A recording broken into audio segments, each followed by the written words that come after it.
San Antonio de Padua. Uno de los santos más famosos que han ocupado lugares en las listas de la hagiografía y devoción latina ha sido San Antonio de Padua.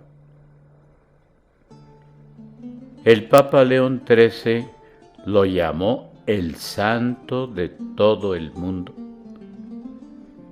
ya que su fama ha rebasado las fronteras occidentales para pasar incluso a ser admirado por algunos sectores del mundo musulmán. De su persona se han escrito una gran cantidad de devocionarios y biografías. Sin embargo, de su obra, sus sermones, pocos han sido los estudios monográficos. Por mucho tiempo al santo se le atribuyeron una serie de escritos que en realidad él no era el autor. Hasta el año 1913 se publicó la primera edición de sus sermones, siempre en latín, de la cual se descartaron obras que a él no le correspondían. A partir de 1946, cuando el santo fue declarado doctor de la Iglesia, fue cuando comenzaron a escribirse los primeros estudios monográficos y hasta 1979 se publicó la edición crítica de los sermones, acción que motivó a los escritores a hacer serios estudios sobre el santo y su obra. La imagen que prevalece en la gran mayoría de nosotros es de tipo devocional, y no uno más de los pensadores de su época, la Edad Media, etapa a la que tanto se ha denigrado sin conocerla seriamente. Antonio de Padua es alguien más que el taumaturgo que resuelve los casos difíciles, o el vulgar santo de las jóvenes que buscan novio. Gracias a los escritores contemporáneos de San Antonio, que pudieron estar en contacto con fuentes biográficas fidedignas del mismo, podemos conocer datos importantes acerca de su vida. Veámoslo. San Antonio, llamado de Padua, nació en Lisboa, Portugal, entre los años 1190 y 1195. Hijo de una familia de apellido Martins Bulboes, posiblemente nobles, de una posición social reconocida y respetada por el pueblo. Su padre Fue un hombre que prestó servicios en la corte del rey en asuntos administrativos. Fue bautizado en la Catedral de Lisboa con el nombre de Fernando. Frecuentó la escuela de la catedral. Allí recibió la enseñanza elemental del latín, el canto gregoriano, las bases de la lectura, la escritura y quizá hasta el cálculo y la gramática, estudios que indudablemente profundizó cuando entró con los canónigos regulares de San Agustín a la edad de los 15 años en el monasterio de San Vicente de Fora, en la misma ciudad de Fora.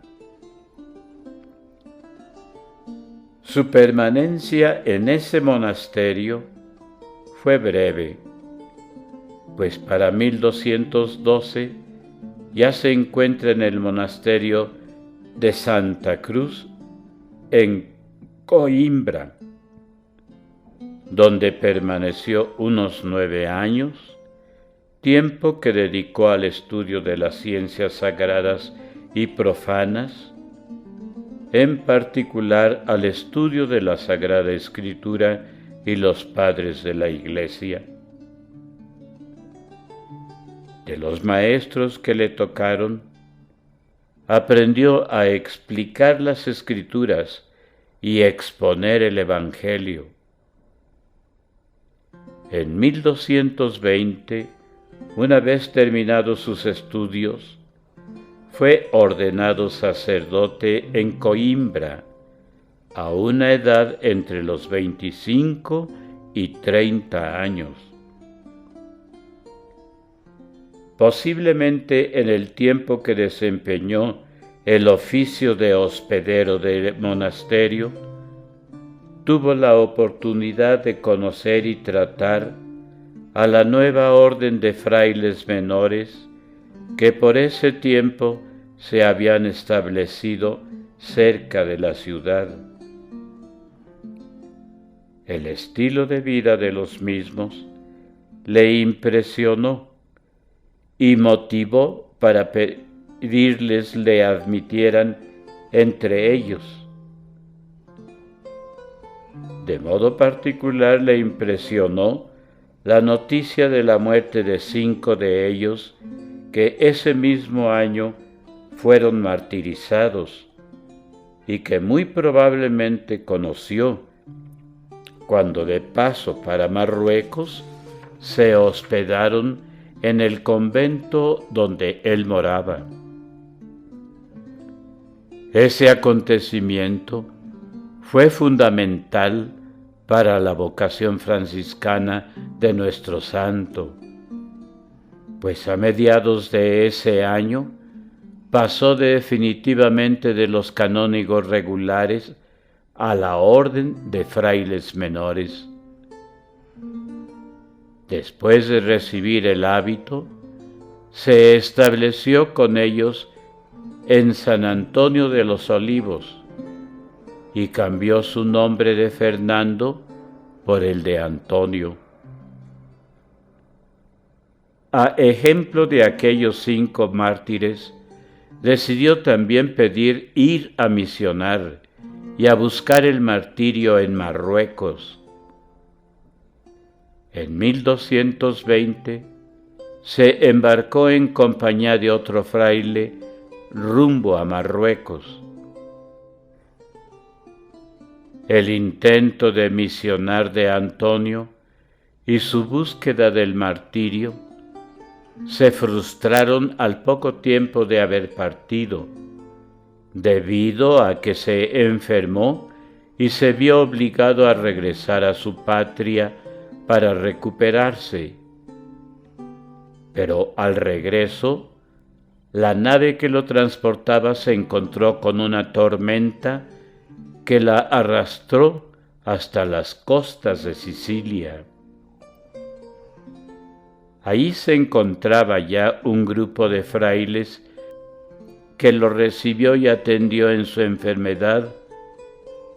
En mayo de ese año se encaminó a Asís, al capítulo general de las esteras.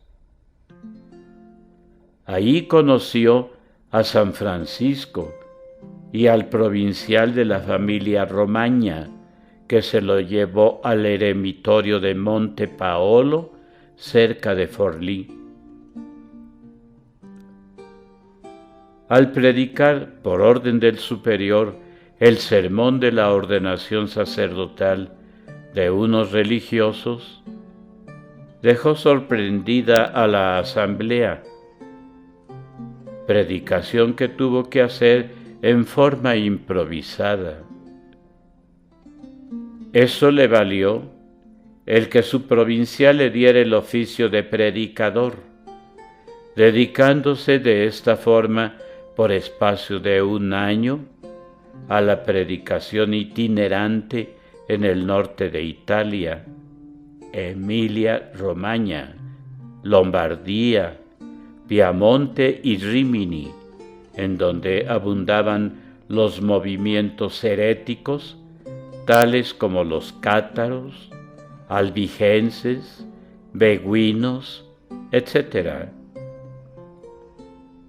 Durante este primer periodo de su predicación, probablemente hacia el mes de octubre de 1223 y hasta la mitad del año siguiente, desempeñó también el oficio de profesor de teología en Bolonia, oficio en el que fue apoyado por el mismo San Francisco, quien le envió una carta en la que le manifestaba su satisfacción. La carta decía lo siguiente: al hermano Antonio, mi obispo, el hermano Francisco, desea salud. Apruebo que tú enseñes sagradas teología a los hermanos, a condición de que no apagues el espíritu de oración y devoción, al cual todas las cosas temporales deben servir. De esta manera, a San Antonio se le puede considerar el primer lector y maestro de teología entre los frailes menores.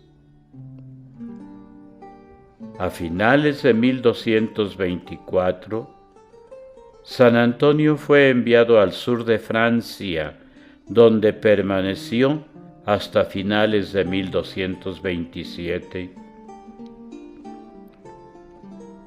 En esos años, predicó a los albigenses y en su itinerario visitó varias ciudades predicando, entre ellas Toulouse y Montpellier, donde enseñó teología, doctrina católica y preparó a los frailes para el apostolado, orientándolos además al ministerio de la predicación.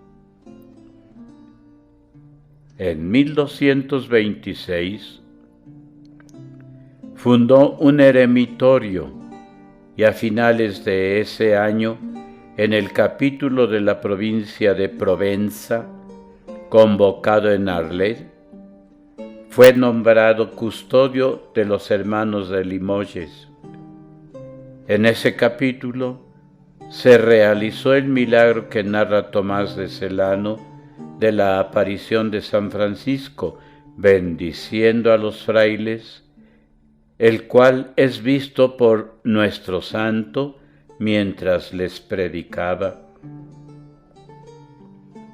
A inicios de 1227 partió para Asís, pues como custodio que era, debía participar en el capítulo general de Pentecostés.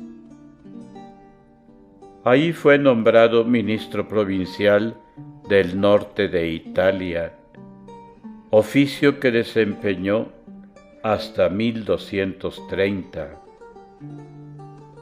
Cuando dejó su cargo en otro capítulo general para dedicarse de lleno a la predicación. En los siguientes meses, después de ese capítulo, San Antonio se encontró en Roma, formando parte de la delegación enviada a consultar y a pedir una declaración al Papa Gregorio IX sobre la obligatoriedad del testamento de San Francisco. Con esta ocasión, la curia romana también llegó a conocer sus dotes de predicador, ciencia y santidad. Los últimos 3 años de su vida los pasó en Padua y sus alrededores, zona en la que se dedicó a la vida eremítica, a la redacción de los sermones y a la predicación de la penitencia, principalmente en la Cuaresma de 1231, durante la cual predicó diariamente. En la segunda mitad del mes de mayo, se retiró cansado y enfermo al eremitorio de Campo San Piero, a unos 20 kilómetros de la ciudad. Y poco antes de su muerte, pidió a los frailes que lo transportaran a Padua, pero antes de llegar, debido a su delicado estado de salud, lo llevaron a la Arcella, otro eremitorio que se encontraba en los suburbios de Padua. Allí murió el 13 de junio de 1231. Antes de cumplirse 1 año de su muerte, gracias al fervor popular, comenzó el proceso de canonización, y el 30 de mayo de 1232, día de Pentecostés, fue proclamado santo en la catedral de Spoleto por el Papa Gregorio IX, y hasta el 16 de enero de 1946, el Papa Pío XII lo proclamó oficialmente doctor de la Iglesia.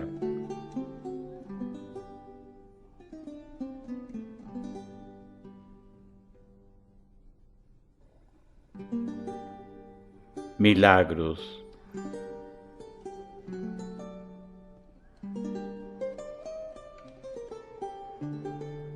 Antonio sacrificaba todo por Dios para llevar a él las almas que se convertían, también gracias a los milagros concedidos por Dios. Narraré solamente 4 de ellos. La visión.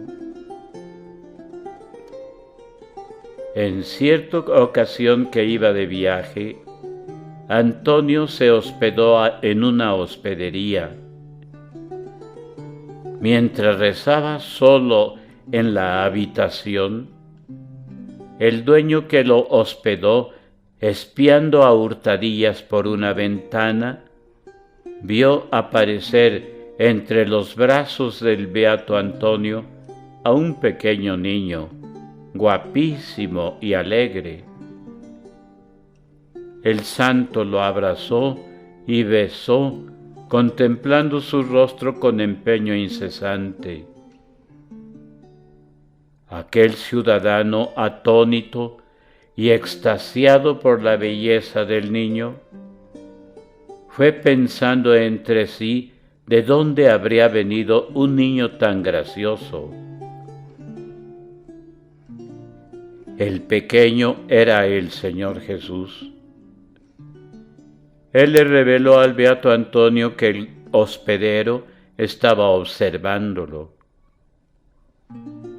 Después de larga oración, desapareció la visión. El santo llamó al ciudadano y le prohibió contar lo que había visto.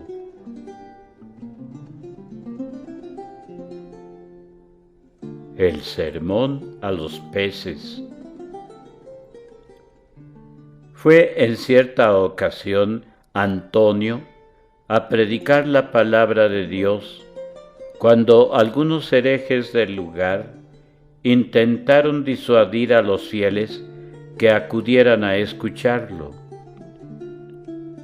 Entonces Antonio fue a la ribera del río que a corta distancia de ahí corría y les dijo a los herejes: de modo que la muchedumbre presente oyera, ya que vosotros mostráis ser indignos de la palabra de Dios, entonces me dirijo a los peces para confundir vuestra incredulidad. Y empezó a predicar a los peces de la grandeza y la magnificencia de Dios. Según iba Antonio hablando a los peces, iban estos acudiendo en mayor número a la ribera para escucharlo, elevando sobre la superficie del agua la parte superior de su cuerpo y mirando cuidadosamente, abriendo la boca y bajando la cabeza en señal de reverencia. Los habitantes de la aldea se enteraron del prodigio y acudieron en gran número, y juntamente con ellos acudieron también los herejes que se arrodillaron escuchando las palabras de Antonio. Una vez conseguida la conversión de los herejes, el santo bendijo a los peces y les ordenó que se retiraran. Al recibir la orden, estos obedecieron.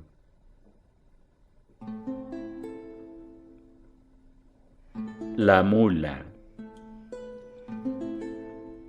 En Rímini, Antonio trató de convertir a un hereje y comenzó a discutir con él.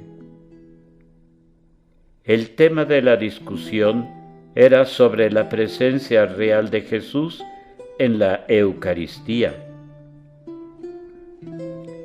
El hereje llamado Bombilo lanzó un desafío a Antonio afirmando: si tú, Antonio, lograras probar con un milagro que en la Eucaristía está verdaderamente el cuerpo de Cristo, yo abjuro de mi herejía y me someteré sin demora a la fe católica.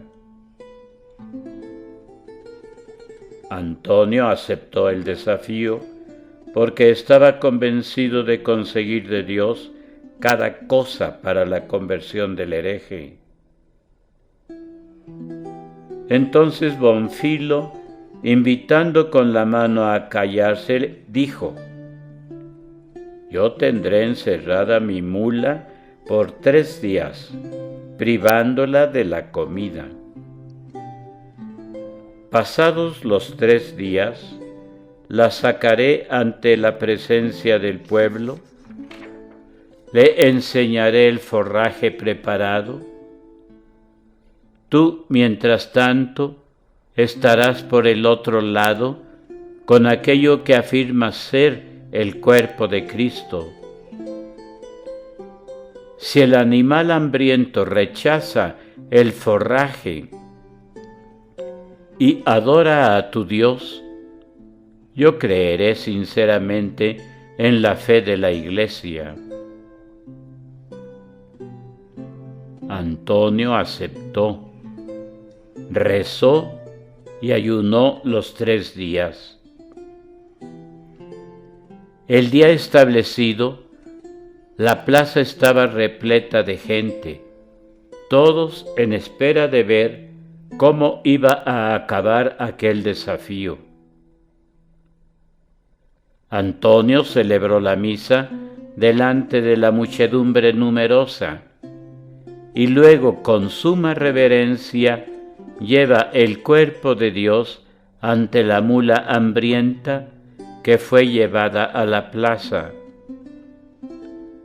Al mismo tiempo, Bonfilo le enseñó el forraje. El hombre de Dios, imponiendo el silencio, ordenó al animal doblar sus patas delanteras en señal de adoración, y éste con mucha docilidad obedeció. El siervo de Dios ni siquiera había acabado estas palabras cuando el animal, dejando a un lado el forraje, inclinándose y bajando la cabeza, se acercó, arrodillándose delante del sacramento del cuerpo de Cristo. Una gran alegría contagió a los fieles y católicos, tristeza y humillación a los herejes y a los no creyentes. Dios fue loado y bendecido, la fe católica exaltada y enaltecida. El mencionado hereje abjuró de su doctrina en presencia de toda la gente, y a partir de aquel momento prestó leal obediencia a los preceptos de la Santa Iglesia.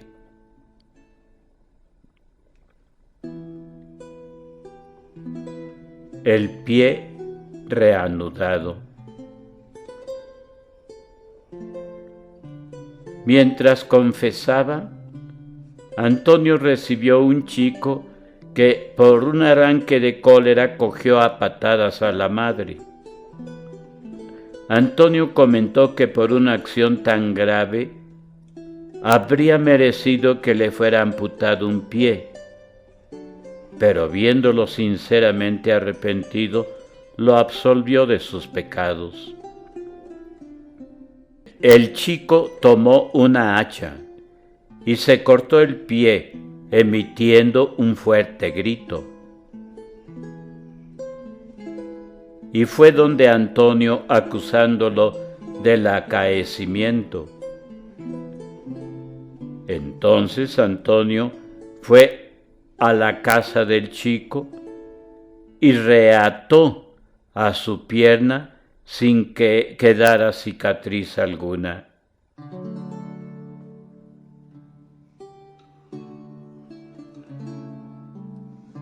El recién nacido que habla. En Ferrara había un caballero extremadamente celoso de su mujer, que poseía una innata gracia y dulzura. Quedando embarazada, injustamente la acusó de adulterio.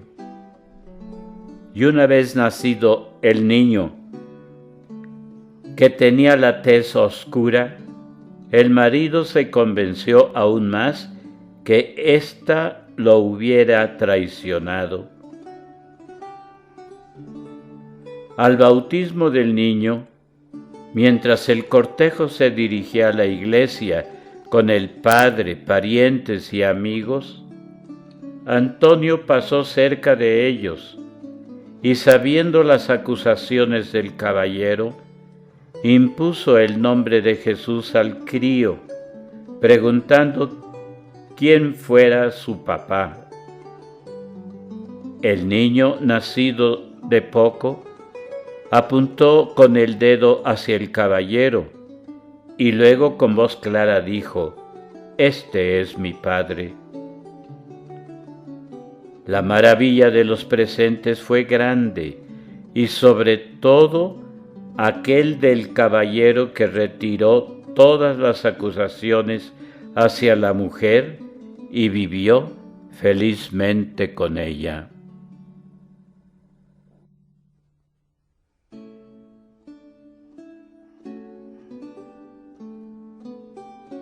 La permanencia de San Antonio en el monasterio de la Santa Cruz de Coimbra fue de aproximadamente 9 años, tiempo en el cual tuvo la oportunidad de adquirir una buena y amplia cultura. Allí aprendió de memoria grandes textos de la Sagrada Escritura y, en consecuencia, el método hermenéutico adecuado para una exégesis correcta de la Escritura. Los estudios del monasterio de la Santa Cruz eran en ese tiempo florecientes y de tipo universitario. El ambiente monástico agustiniano que allí imperaba era el adecuado para el estudio y reflexión, pues los canónigos regulares del monasterio supieron combinar muy bien lo metodológico científico con la experiencia de Dios en el amor, la piedad, la simplicidad y la humildad, elementos característicos de la teología monástica que posteriormente se encontrarán también en la teología franciscana. Todo esto influyó más tarde en la predicación de San Antonio. Pero, ¿cuál es lo característico del sermón antoniano? Para responder esta pregunta, es necesario conocer, aunque sea someramente, cómo era la predicación medieval. En un primer momento, en el medioevo la predicación se reducía a repetir los sermones de los santos padres.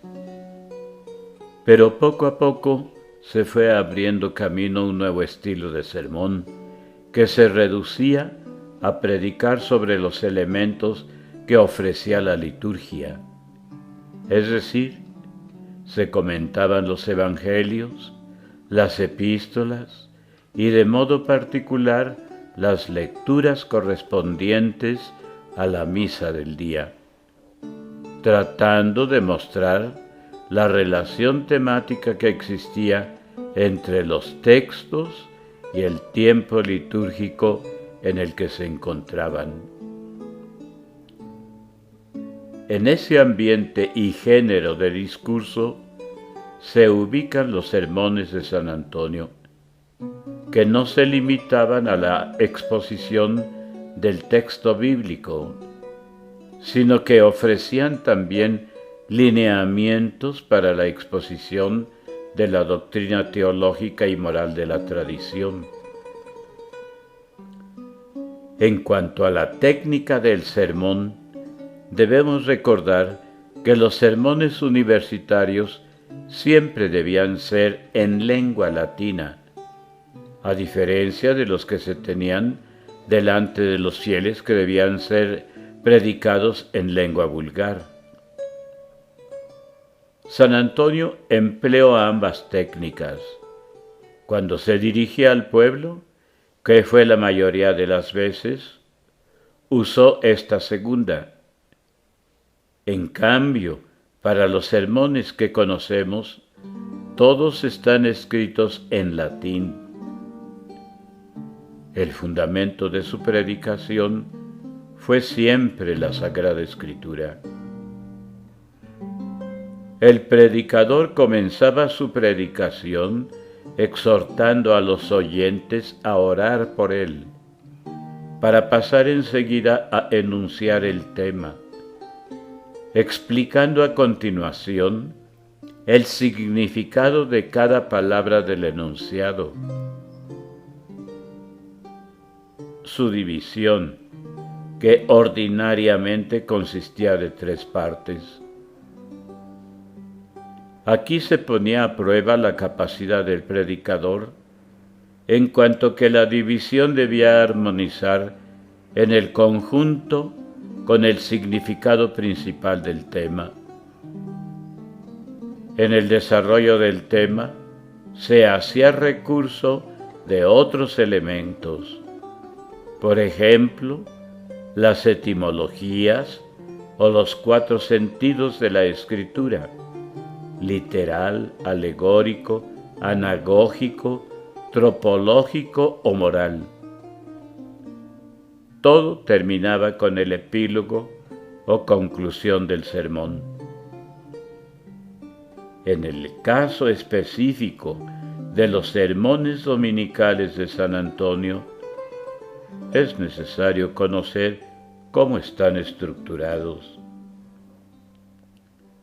San Antonio sigue el método propio de su tiempo, que consta de 4 pasos: la exposición del texto sagrado, el género homilético, el uso litúrgico de la Sagrada Escritura y el uso de las concordancias.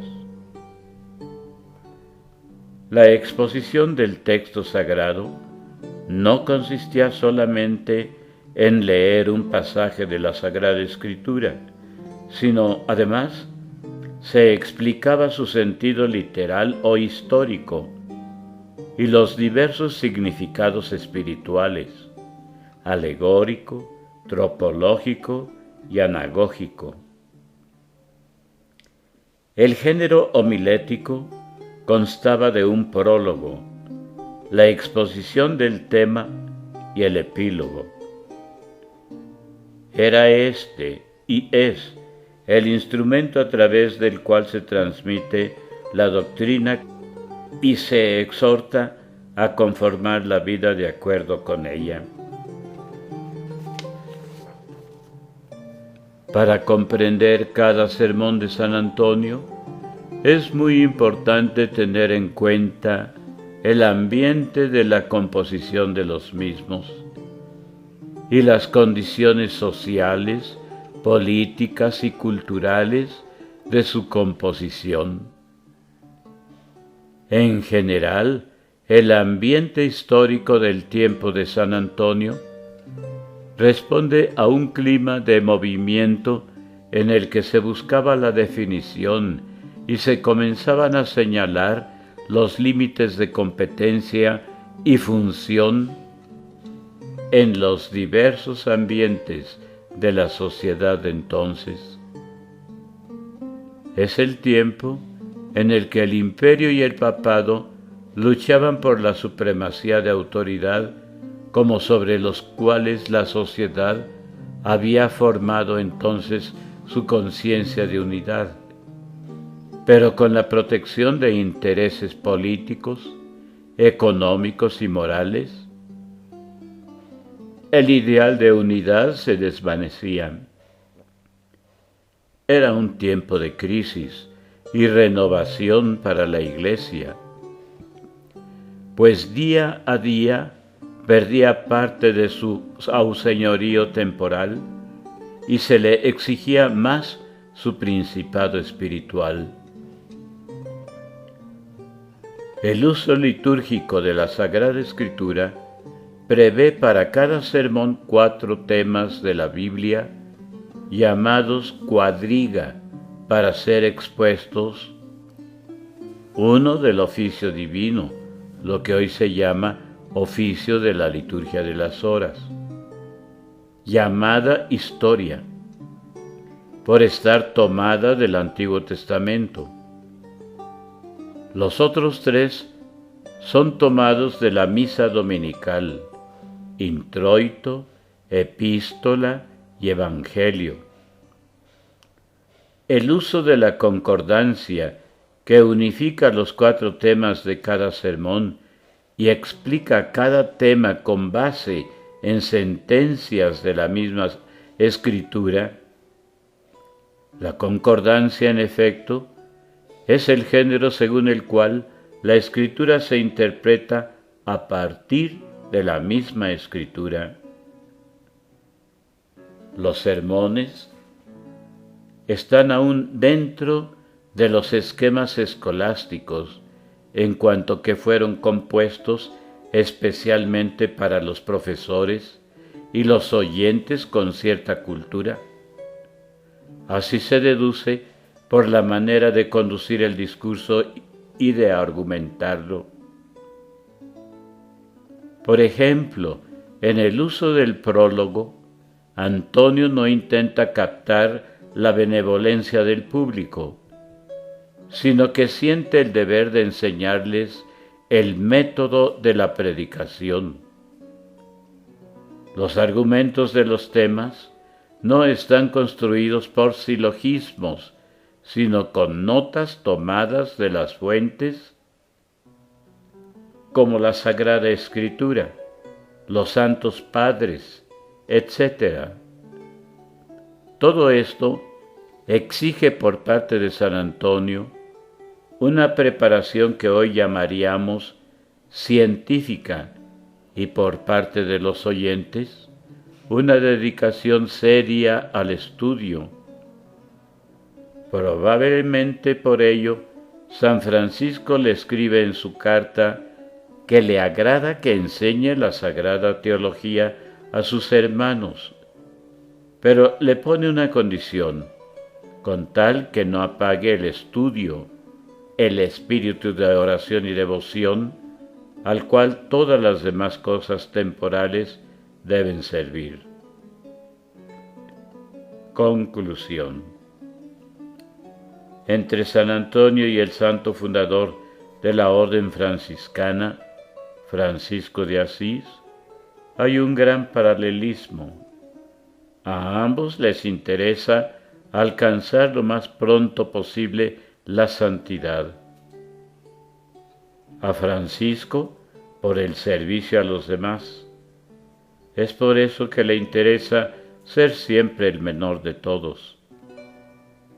A San Antonio, por el martirio.